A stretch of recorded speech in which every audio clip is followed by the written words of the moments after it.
What if your life is not actually short? What if the problem is not that you were given too little time, but that you have wasted most of the time you were given? What if the years you have spent chasing things that did not matter, pleasing people who did not deserve it, worrying about outcomes you could not control, and deferring the life you actually wanted to some imagined future that may never arrive? What if those years were not stolen from you by bad luck or difficult circumstances, but surrendered, quietly, voluntarily, almost unconsciously, to everything except the things that actually mattered?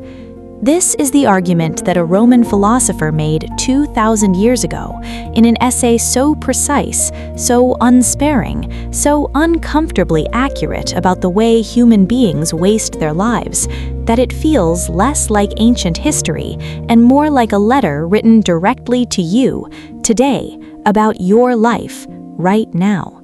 Welcome to Book Essence, where we unlock the essence of every book, so you get the wisdom without spending weeks reading. Today, we are breaking down On the Shortness of Life by Seneca, one of the most important, most readable, and most urgently relevant works of philosophy ever written. Let us unlock it. Seneca opens with a statement that immediately reframes everything you thought you knew about time and life. It is not that we have a short time to live, but that we waste much of it.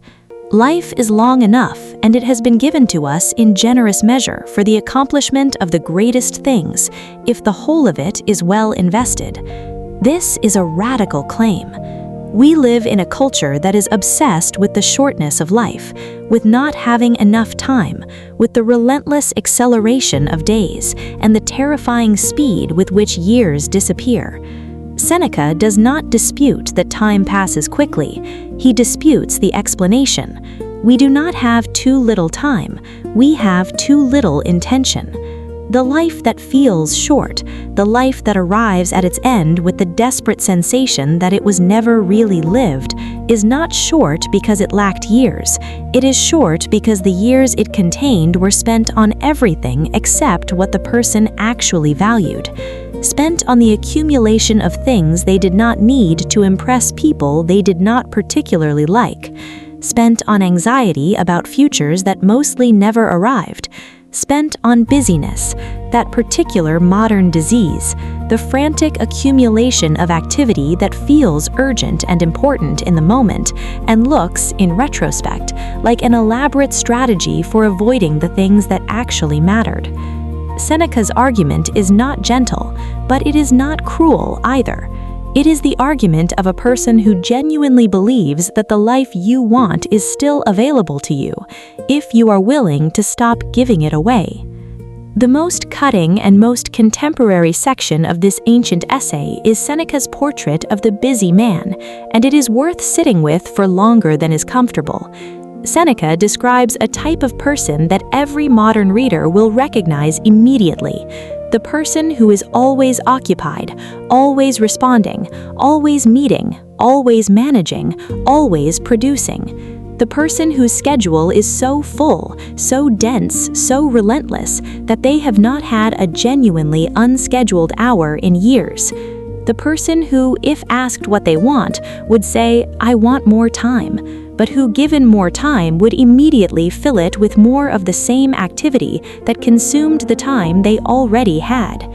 Seneca argues that this person, for all their apparent productivity, for all the genuine importance of the things they are doing, is living one of the most wasted lives possible.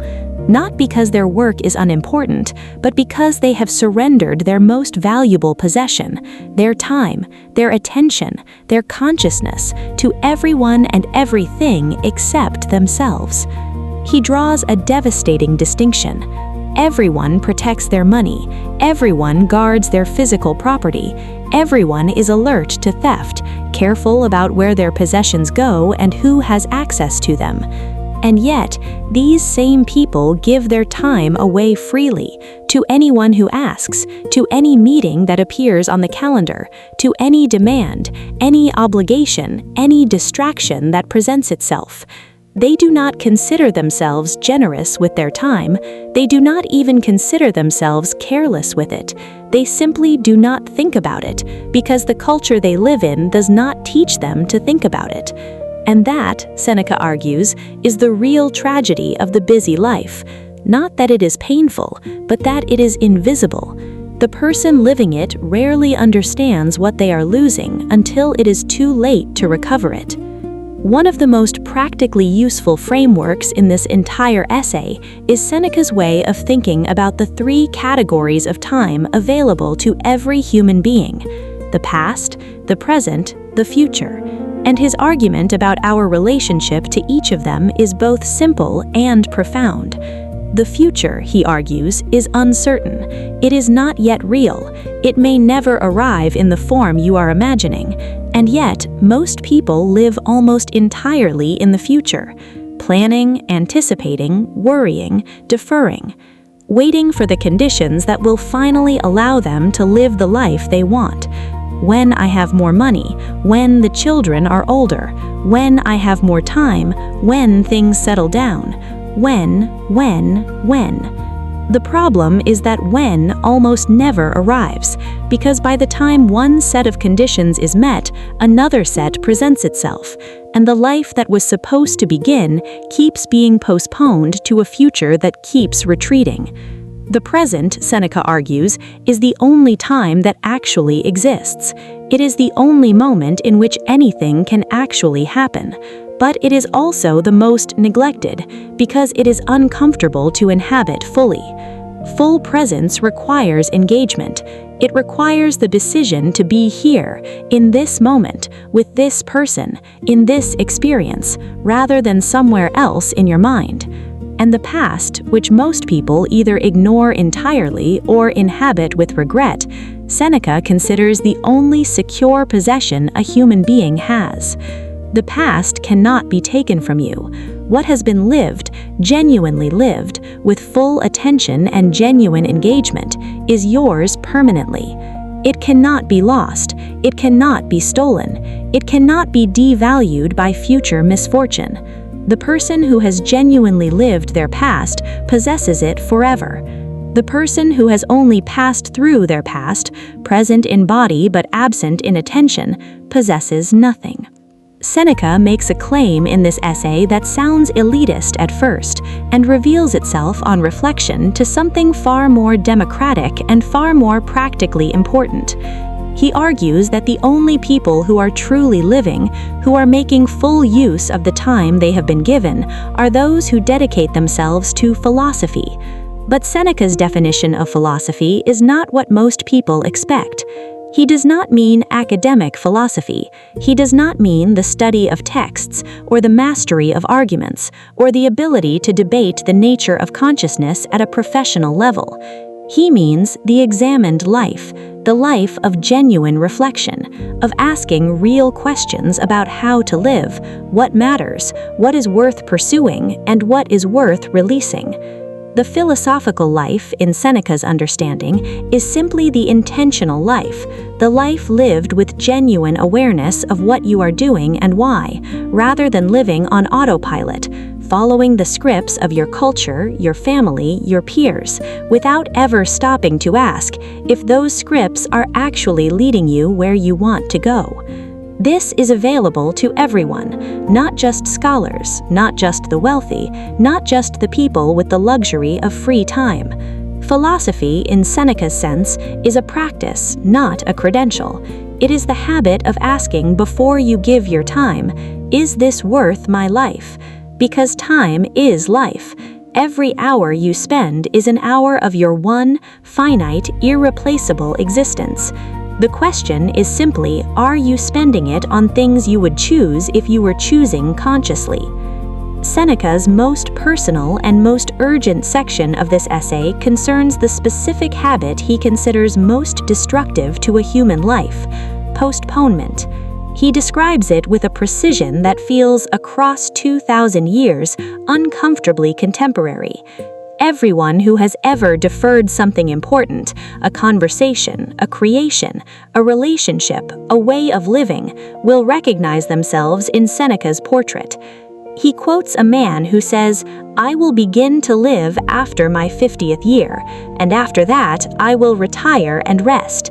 And Seneca's response is devastating. What guarantee do you have of 50? What guarantee do you have of next year? What guarantee do you have of tomorrow? The person who defers living until conditions are better is gambling with the only stake that matters, their actual life, their actual present, the only time that is genuinely available to them. He makes the observation that lands hardest of all. We plan our lives as though we have limitless reserves, as though time is a resource that can be saved, banked, and drawn upon later. But time is not like money. It cannot be saved. It can only be spent, and once spent, it is gone with an absoluteness that no other loss can match. The hour you wasted yesterday is not recoverable tomorrow. The conversation you avoided last year cannot be fully replaced by the conversation you have next year. The life you deferred until conditions were right was being lived by someone else in the meantime. You were simply not in it. Seneca does not end on the shortness of life with despair. He ends with something rarer and more valuable: practical instruction.